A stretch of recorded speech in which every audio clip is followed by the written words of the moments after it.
کہ ان اللہ نظر الى قلوب العباد فوجد قلب محمد صلی اللہ علیہ وسلم خیر قلوب العباد. اللہ تعالیٰ نے لوگوں کے دلوں کی طرف نظر فرمائی. ابھی کسی کو بنایا نہیں ہے، لیکن میں بناؤں گا تو لوگوں کے قلوب کیسے کیسے ہوں گے یہ اللہ کے علم ازلی میں ہے. ان میں جو سب سے شاندار دل ہو سکتا تھا اس دل کو محمد صلی اللہ علیہ وسلم کے دل کے طور پر قبول کیا. پھر انبیاء کے بنائے گئے، اور انبیاء کے بعد جب امتوں کے بنانے کی بات آئی تو جو باقی بچے ہوئے دل تھے ان میں جو سب سے اچھا دل ہو سکتا تھا جن لوگوں کا، ان لوگوں کو حضور صلی اللہ علیہ وسلم کے صحابہ کے شرف کے طور پر چنا. یہ صحابی چنے گئے. بات سمجھ میں آئی؟ صحابیت کا بھی انتخاب ہوا ہے. صحابیت بغیر انتخاب کے نہیں ہے. صحابیت بغیر انتخاب کے نہیں. صحابہ کا بھی انتخاب ہوا. ایسا نہیں ہے کہ رینڈملی کوئی بھی بن گیا. صحابیت بھی اسی لیے بعض تو ایسے بھی ہیں. حضور کیا ہیں؟ حضور کیا ہیں؟ پیر ہیں. حضور کیا ہیں؟ پیر ہیں. باقی صحابہ کیا ہیں؟ مرید ہیں. پیر بھی چنا ہوا ہے اور مرید بھی چنے ہوئے. حضور خود مصطفیٰ ہیں جس کو چنا جائے. استفا. سمجھ میں آ رہی بات؟ اور ایسا تو نہیں ہو سکتا جو مصطفیٰ ہو اس کے صحابہ یوں ہی آ جائیں. وہ بھی چنے ہوئے اور اعلیٰ ترین لوگ ہیں، ان کا انتخاب کیا گیا. بہت عجیب و غریب بات یہ ہے کہ کچھ لوگ ہیں جو صحابہ کو نعوذ باللہ مرتد بھی کہتے ہیں کہ یہ سب بگڑ گئے. دو باتیں اس پہ عرض کرتا ہوں، ذہن صاف رکھیے گا. پچھلے دنوں ایک صاحب نے صحابہ کے بارے میں کچھ کہا تھا تو ہم لوگوں نے ان سے اچھے سے بات کر لی اور انہوں نے معذرت بھی کر لی. یہ بات سمجھنے کی ہے کہ ہمارا صحابہ سے خون کا نہیں دین کا رشتہ ہے. بات سمجھ میں آئی؟ خون سفید ہو سکتا ہے، دین میں خلل نہیں. بات سمجھے نہیں سمجھے؟ خون سفید ہو سکتا ہے. ایک مرتبہ بہت سنتے ہو کہ باپ کو جو ہے بیٹے نے مار دیا، فلاں کیا، جائیداد کے جھگڑے یہ ہو. یہ دین کا تعلق، اس تعلق سے آگے کوئی تعلق نہیں ہے. تو بعض لوگ ہیں جو صحابہ کو کافر و مرتد کہتے ہیں. یہاں ہمارے طلبا موجود ہیں، میں ان کی برادری کا فرق ہوں. آپ مجھے ایک بات بتائیے، اگر میں اس مدرسے میں پڑھاتا ہوتا، مولانا مجھ کو جو ہے وہی کلاس دے دیتے، کلاس کے اندر میرے پاس 100 بچے ہوتے، ان 100 بچوں میں سے صرف 4 بچے قابل بنتے سال بھر میں، باقی 96 بچے ناقص رہ جاتے، تو دنیا مجھ کو برا بولتی کہ نہیں بولتی؟ اگر 50 میں 50 ہوتے تو لوگ بول سکتے تھے کہ بے طلبا میں خامی ہوگی. لیکن اگر 100 میں سے 4 ہی قابل ہوں، باقی سب ناکارہ ہو جائیں، تو لوگ کہیں گے استاذ اچھا نہیں. 1 لاکھ سے زیادہ صحابہ کرام رضوان اللہ تعالی علیہم اجمعین آپ اپنے پیچھے چھوڑ کر دنیا سے تشریف لے گئے. تعداد کم و بیش بیان کی جاتی ہے. بعض لوگ کہتے ہیں کہ 4 کے سوا باقی سب مرتد ہو گئے تھے. تو مجھے بتائیے استاذ پہ بات آئے گی کہ نہیں آئے گی؟ آئے گی نہیں آئے گی؟ جو لوگ یہ غلطی کرتے ہیں ان کو احتیاط کرنا چاہیے. ایک بات تو ہو. دوسری بات عرض کرتا ہوں، بدترین لوگ ہیں جو یہ بات کہتے ہیں. کیوں؟ اس کی وجہ عرض کرتا ہوں. یہودیوں سے جا کے پوچھو تم میں سب سے اچھے لوگ کون ہیں، وہ کہیں گے کہ موسیٰ علیہ السلام کے صحابہ. سمجھ میں آ رہی ہے؟ عیسائیوں سے جا کے پوچھو کہ سب سے بہترین تم میں سے کون لوگ ہیں، وہ کہیں گے عیسیٰ علیہ السلام کے حواری. ٹھیک ہے، آ کے ان لوگوں سے پوچھو کہ تم میں سب سے بدترین کون ہے، تو کہتے ہیں صحابہ. سمجھ میں آیا نہیں ہے؟ اب یہاں سے چلتے ہیں کہ دین کا واسطہ کون، جلدی ختم کر لیں گے گھبراؤں میں. دین کا واسطہ کون؟ قرآن مجید کی قراءت، نماز، احادیث، ساری چیزیں آپ کو لا کے دینے والا کون؟ صحابہ کا واسطہ بیچ سے نکال دو، قرآن محفوظ باقی بچے گا۔ جی میں گیا تھا پورے عراق میں، جہاں جہاں گیا میں نے مسجدوں میں قرآن مجید کھول کے دیکھا، سب جگہ مجھ کو حضرت عثمانی والا قرآن ملا۔ سمجھے نہیں سمجھے؟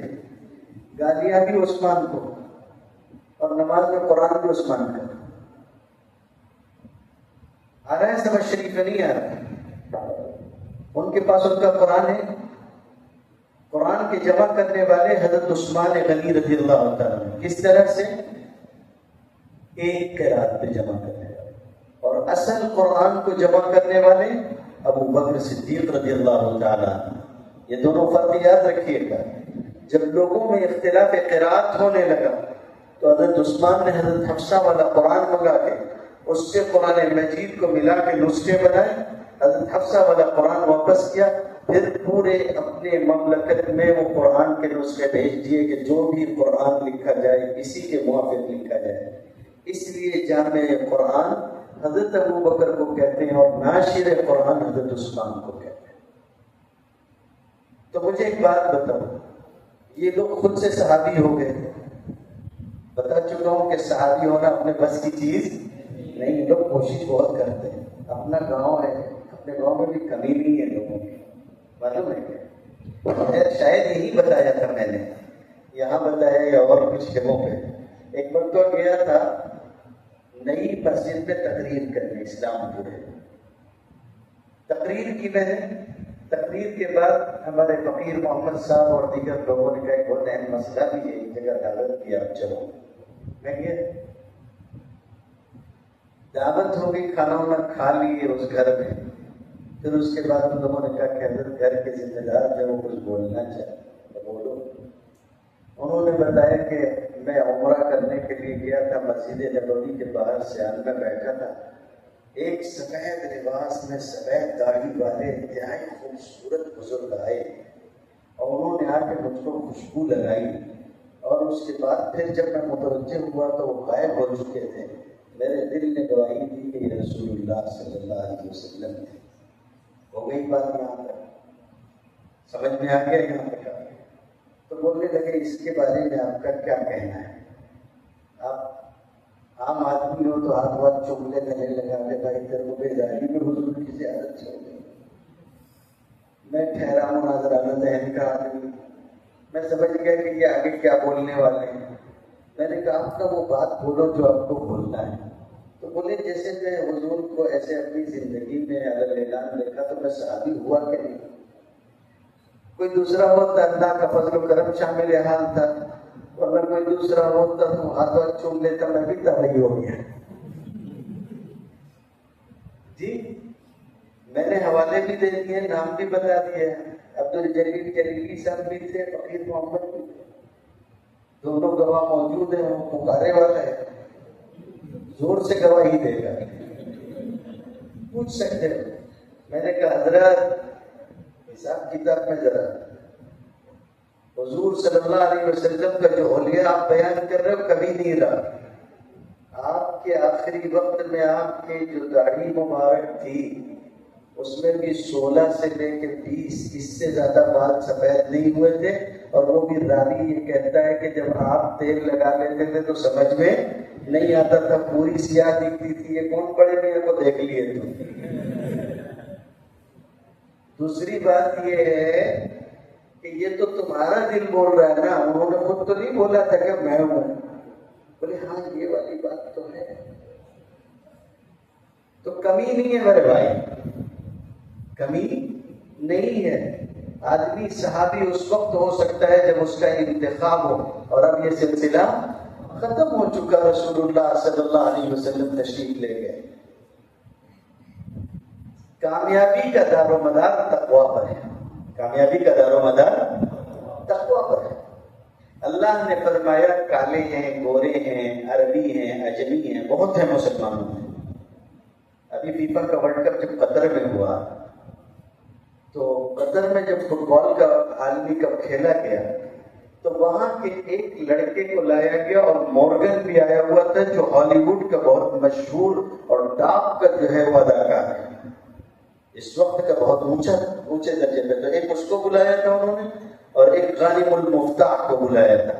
غانم المفتاح وہ لڑکا ہے جو اپنے آدھے دھڑ سے معذور ہے اور اس نے محنت کی اور اپنی کمپنی کھڑی کی اور وہ انتہائی الگ ہی آدمی ہے. بلکہ جس وقت وہ پہنچا تھا مسجد الحرام میں تو ماہر ابن حمد المعیقلی وہ طواف کر رہا ہے, وہ بھی آئے, امام ملاقات کی. بہت مشہور شخصیت بھی ہے وہ قطر کی, غانم المفتاح. تو اس نے قرآن مجید کی آیات سے ورلڈ کپ کا فیفا ورلڈ کپ کا افتتاح کیا. جو آیت اس نے پڑھی وہ آیت یہ تھی کہ یا ایھا الناس انا خلقناکم من ذکر و انثی وجعلناکم شعوبا وقبائل لتعارفوا. اے لوگوں, ہم نے تم کو ایک مرد اور ایک عورت سے پیدا کیا ہے اور تم نے کنبے قبیلے ذات برادریاں اس لیے بنائی ہیں تاکہ یہ تمہارے لیے تعارف کا ذریعہ ہو, یہ کوئی اونچ نیچ کا ذریعہ نہیں ہے. جب اس نے قرآن کی آیت پڑھ لی اور اس کا ترجمہ انگریزی میں کیا, مورگن اس کے پاس کھڑا ہوا تھا, اس نے حیرت سے جو ہے وہ اس کو دیکھا اور اس کے بعد جو تاثرات اور جن چیزوں کا اظہار اس نے کیا آپ دیکھ سکتے ہیں. قرآن مجید کی آیت انتہائی متاثر کرنے والی ہے اور صرف متاثر ہی نہیں کرتی ہے, لوگ دیکھتے ہیں ایک دوسرے کے بازو میں لوگ کھڑے ہو جاتے ہیں. یہ دیکھ کے لوگوں کو حیرت کی انتہا نہیں رہتی ہے کہ بادشاہ بھی کھڑا ہوا ہے, عام آدمی بھی کھڑا ہوا ہے, نماز میں سب ایک ساتھ ہیں. اسی آیت کا ایک حصہ ہے ان اکرمکم عند اللہ اتقاکم. اللہ کے یہاں تم میں سب سے زیادہ عزت دار وہ ہے جو سب سے زیادہ متقی ہے. سمجھ میں آ گئی نا؟ اور اسی صورت کے شروع میں اللہ نے فرمایا ہے کہ یہ جن کو ہم نے صحابہ بنایا اولئک الذین امتحن اللہ قلوبہم للتقوی, ان لوگوں کے دلوں کے تقوی کا امتحان اللہ لے چکا. میں آپ ہوتے, کوئی دوسرا ہوتا, کوئی دیوبندی ہوتا, بریلوی ہوتا, وہ امتحان لیتا تو تم بول سکتے تھے کہ ڈنڈی ماری جا سکتی ہے. امتحان لینے والا وہ ہے جسے کسی قسم کا کوئی دھوکہ نہیں دیا جا سکتا. سمجھ میں آئے؟ صحابہ اس امتحان میں پاس ہو کے آگے آئے تھے. اور پھر اس کے بعد آگے کی بات میں آپ سے عرض کرتا ہوں کہ صحابہ اکرام رضوان اللہ تعالی علیہم اجمعین کے لیے اللہ نے فرمایا وَكُلًّا وَعَدَ اللَّهُ الْحُسْنَى. اللہ نے ہر صحابی کے لیے خوبی کا وعدہ کیا ہے. قرآن خود تفسیر کرتا ہے. تفسیر کی سب سے عالی شان قسم جو ہے وہ تفسیر القرآن بالقرآن ہے. قرآن کی تفسیر قرآن سے. جیسے آپ کہتے ہیں اهدنا الصراط المستقیم, صراط الذین انعمت علیہم, اللہ ہم کو سیدھے راستے پہ رکھے, ان کے راستے پہ جن کے اوپر آپ کا انعام ہوا. محمد علی مرزا پہ ہوا جی, پھر کس پہ ہوا؟ کل سے بولنا شروع کر دیجیے. اولئک الذین انعم اللہ علیہم انعمت علیہم کی جگہ بولیے محمد علی مرزا, اس کے راستے پہ اللہ چلا گیا. جیسے میں آپ سے عرض کروں کہ خدا نہ خواستہ کسی دن یہاں درد ہونے لگے, یہاں نہیں, دل یہاں ہونا ہے. سمجھ میں آئی بات؟ یہاں درد ہونے لگے, زور کا درد ہوتے ہیں, اور زور کے درد کے بعد آپ جو ہے وہ لگ جائے کہ اگر میں نے ذرا آناکانی کی تو مسئلہ گمبھیر ہو جائے گا. تو ایسے میں آپ یہ کیجیے گا کہ ڈھونڈیے گا کہ آپ کے محلے میں سب سے اچھا گتے دار کون ہے. گتے دار سمجھتے ہیں وہ جو راج میں ماں ہوتے ہیں, مستری لوگ ہوتے ہیں نا, اور ڈھونڈیے گا سب سے اچھا گتے دار کون ہے, ٹھیکیدار جو مکان بناتا ہو. اس کے پاس جا کے پوچھیے گا کہ یار ادھر درد ہو رہا ہے تو اس کا علاج کیا ہے. میرا یہ مشورہ قبول کیجیے گا, ضرور اسی پہ عمل کیجیے گا. اس کا نتیجہ کیا ہوگا؟ اس کا نتیجہ کیا ہوگا؟ آپ فوت ہو جائیں گے, فقیر محمد آئے گا. ہاں, تو اس میں غلط کیا ہے بھائی؟ جب دین آپ انجینئر سے لے سکتے ہو تو دوا گتے دار سے کیوں نہیں لے سکتے؟ سمجھا نہیں سمجھا؟ دین کس سے لوگے؟ عالم سے، انجینئر سے؟ اس بیچارے کا عالم تو یہ کہ قرآن مجید کی آیات ٹھیک سے نہیں پڑھ پاتا، ایسی ایسی غلطیاں کرتا ہے کہ امام بنا دیا جائے تو نماز فاسد کرتے ہیں. یہ عالم ہے اس میں. صحابہ کرام رضوان اللہ تعالی علیہ مجمعین کے جو بھی مشاجرات میں جو حالات ہوئے ہیں وہ گزر چکے، اور انہوں نے جو کیا اور ساری چیزیں اللہ کا انتخاب تھے، وہ اس دنیا سے رخصت ہو چکے. وَكُلًّا وَعَدَ اللَّهُ الْحُسْنَى، اللہ نے ان میں سے ہر ایک سے خوبی کا وعدہ کیا. قرآن تفسیر کر رہا ہے. اب قرآن تفسیر کر رہا ہے، انعام والے لوگ کون ہیں؟ جو قرآن نے کہا اولئک الذین انعم اللہ علیہم من النبیین والصدیقین والشہداء والصالحین. سمجھ میں آ گئی بات؟ یہ لوگ ہیں. ایسے ہی الحسنى، اس کا مطلب کیا ہوگا؟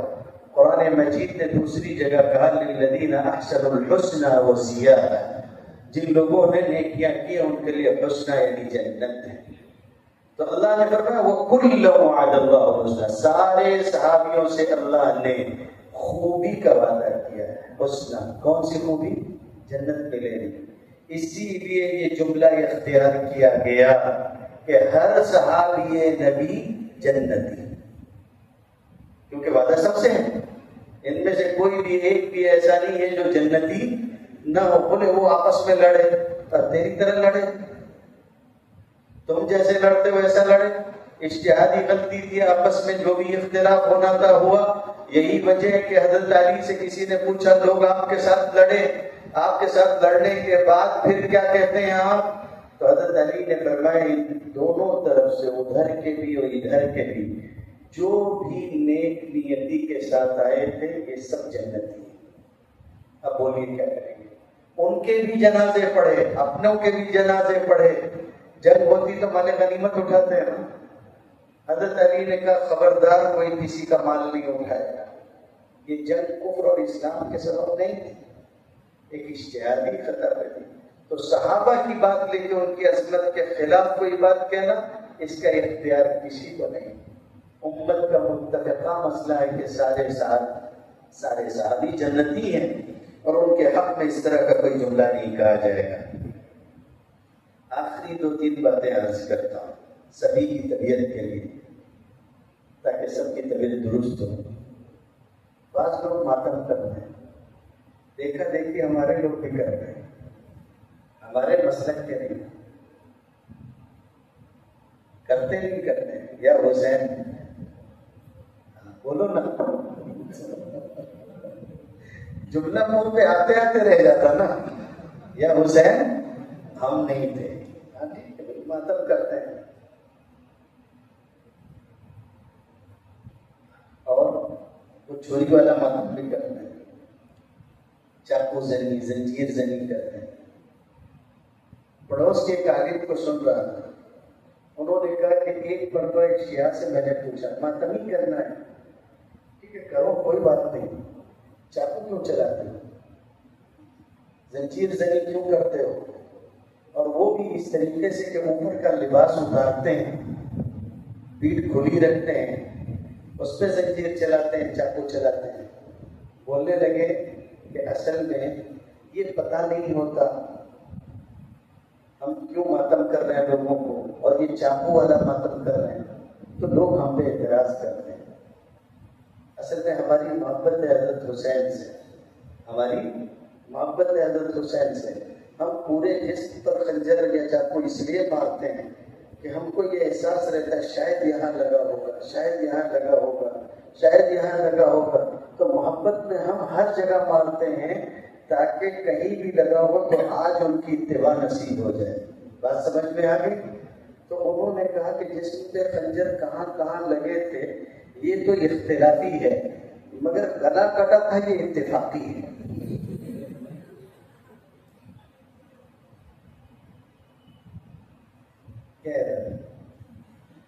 اس کو مراجع بھی نہیں مانتے. اہل تشیع کے جو مراجع ہیں وہ نہیں مانتے، وہ منع کرتے ہیں کہ اس طرح ماتم نہیں کیا جائے گا. پڑوس میں جواد نقوی صاحب ہیں، شیعوں کے بڑے عالم ہیں، ان کا بہت بڑا ادارہ ہے. انہوں نے صفائی سے بات کی، اور ایک وہی نہیں کہتے، اور بھی بہت سارے علماء ہیں جو یہ کہتے ہیں صفائی سے کہ اسلام نے کسی بھی عبادت کے لیے ننگے ہونے کی شرط نہیں رکھی، ننگے ہونے کی شرط نہیں رکھی، الٹا کہا کہ لباس پہنو، جسم چھپا کے نماز پڑھو، فلاں عبادت کرنی جسم چھپا ہوا۔ وہ خود کہتے ہیں کہ ہم اہل تشیع کو یہ بات سمجھانا چاہتے ہیں، زنجیر زنی مت کرو، خود کو اس طرح سے نقصان مت پہنچاؤ، برہنہ مت ہو۔ دین کا بگاڑ آیا ہے، ایسا بگاڑ آیا ہے جس کو جن لوگوں نے راستہ دیا تھا وہ ان کے روکنے سے بھی نہیں رک رہا۔ وہ خود کہتے ہیں کہ یہ مت کرو، یہ مت کرو، یہ مت کرو، فلاں مت کرو۔ میرے پاس ان کے حوالے موجود ہیں، ان کی ویڈیوز موجود ہیں، جمع کر کے رکھتا ہوں چیزیں، بول رہا ہوں تو حوالہ بھی تو دینا پڑے گا نا، تو سب جمع کر کے رکھا۔ انہوں نے جو جملہ کہا وہ جملہ میں آپ سے نقل کرتا ہوں، جو جملہ انہوں نے کہا ہے وہ میں آپ سے نقل کرتا ہوں، اور ان سارے لوگوں سے جن تک میری بات پہنچ رہی، وہ کہتے ہیں کہ آپ وہ کام کریں جو حسین نے کیا ہے، وہ کام نہ کریں جو یزید نے کیا ہے۔ سمجھ میں آئی نہیں ہے؟ حضرت حسین کو خنجر مارنے والے، ان کے اوپر تیر تلوار چلانے والے، ان کے گھوڑے کے اوپر تیر چلانے والے، ابو الفضل کا ہاتھ کاٹنے والے، ان کے چھوٹے چھوٹے بچوں کو پیاسا مارنے والے، یہ سارے لوگ کون تھے؟ حسینی تھے، یہ یزیدی تھے۔ ان کو آگ پہ چلایا گیا، ان کی نقل میں تم آگ پہ چل رہے ہو، تو تم تو یزید والا کام کر رہے ہو۔ آج کوئی یزید ہے جو تم کو مجبور کر رہا ہے آگ پہ چلو؟ آج کوئی یزید ہے جو تم سے یہ کہہ رہا ہے کہ اپنا خون بہاؤ؟ وہ کہتے ہیں کہ حسینی بنو۔ ان دنوں کا پیغام یہی ہے کہ حسینی بنو۔ جنگ کا موقع تھا، اتنے مسائل تھے، سب کچھ تھا، جان پہ بنی ہوئی تھی، کوئی ایک نماز قضا کی؟ جب تک جسم میں جان ہے، کوئی ایک نماز چھوڑی؟ دین کا سودا کیا، جھک گئے باطل کے سامنے؟ نہیں، یہ پیغام ہے حضرت حسین، یہ پیغام ہے حضرت حسین کا کہ اس طرح سے آگے بڑھنا ہے کہ آپ حسینیت کے ساتھ آگے بڑھو، یزیدیت کے ساتھ نہیں۔ اور اسی پر آخری بات عرض کرتا ہوں کہ ہم لوگ اہل بیت کو ماننے والے ہیں۔ آج بھی کوئی اگر ہم سے اہل بیت کے نام پہ کوئی بات کہے گا، ہم سر آنکھوں پہ اس کے لیے تیار ہیں۔ اگر ان کے لیے ہمارے خون کی ضرورت ہو دینے کو تیار، کوئی مسئلہ نہیں ہمارے لیے۔ حضور صلی اللہ علیہ وسلم کی عطرت ہے آپ کی اولاد، لیکن یہ یاد رکھو کہ جو انہوں نے کیا ہے وہ ہم کریں گے، جس سے انہوں نے روک دیا ہے ہم اس سے آگے نہیں جائیں گے۔ بات سمجھ میں آئی؟ ہم سے آگے اس معاملے میں کوئی دوسرا کیسے نہیں ہے وہ میں آپ کو بتاتا ہوں۔ اہل سنت والجماعت، بریلوی ہوں، دیوبندی ہوں، اہل حدیث غیر مقلد حضرات ہوں، کوئی بھی ہوں، سب یہ مانتے ہیں کہ حضرت معاویہ صحابی، سب یہ مانتے ہیں کہ حضرت معاویہ صحابی رضی اللہ تعالی عنہ۔ ہم ان کو برا نہیں بولتے، یزید ان کا بیٹا ہے، ہم اس کو اچھا نہیں بولتے۔ بات سمجھ میں آ رہی ہے؟ اب اس کو اہل بیت کے پیمانے سے سمجھو۔ ہم لوگ وہ ہیں کہ حضرت حسن خلیفہ تھے، حضرت حسن نے دیکھا کہ امت کا اور خون نہ بہے، انہوں نے حضرت معاویہ سے صلح کی اور خلافت معاویہ کو دے دی۔ حضرت حسن نے دی، اپنا ہاتھ معاویہ کے ہاتھ میں دے کے بیعت کر لیا، ہم نے بھی معاویہ کو مان لیا اور تسلیم کیا، اس لیے کہ حسن بیچ میں ہے، اہل بیت ہیں۔ یزید نے اپنا مطالبہ پیش کیا، حضرت حسین نے ہاتھ یزید کے ہاتھ میں نہیں دیا۔ جس کے ہاتھ میں اہل بیت نے ہاتھ دیا ہم نے اس کو مانا، جس کے ہاتھ میں اہل بیت نے ہاتھ نہیں دیا ہم نے اس کو نہیں مانا۔ ہم یزید کو اچھا نہیں بولتے، ہم حضرت معاویہ کے خلاف کچھ سن نہیں سکتے۔ سمجھ میں آ گیا؟ یزید کا سہارا لے کے اگر کوئی حضرت معاویہ کو گالی دے گا نعوذ باللہ، تو اس کو حضرت نوح علیہ السلام کو بھی گالی دینا پڑے گی، ان کے بیٹے کو لے کر۔ بات سمجھ میں آئی نہیں ہے؟ بیٹے کا قصور باپ کے اوپر نہیں جاتا. صحابہ سارے کے سارے عادی اور جنتی ہیں. کسی کہنے والے کے کہنے میں بتائیے اور کسی دھوکہ دینے والے کے دھوکے میں مبتلا مت ہوئیے. بس اتنا یاد رکھیے کہ حسین ہوں، حسن ہوں، ان کی والدہ محترمہ حضرت فاطمہ ہوں، حضرت علی ہوں رضوان اللہ تعالی علیہم اجمعین، خلفائے راشدین ابو بکر و عمر و عثمان و علی رضوان اللہ تعالی علیہم اجمعین، حضرت حسن، حضرت امیر معاویہ ہوں، یہ سب کے سب ہوں یا ان کے بعد آگے سارے صحابہ ہوں، ان میں سے ہم کسی ایک کو برا نہیں کرتے. ان کے بارے میں اپنی زبان پاک و صاف رکھتے ہیں اور یہ مانتے ہیں کہ یہ سب کے سب صحابی اور صحابیات تھے. اللہ تعالیٰ ان کے طریقے پہ چلنے اور ان کے طریقے پہ دنیا سے رخصت ہونے کی توفیق عطا فرمائے. وآخر دعوانا الحمد للہ رب العالمین.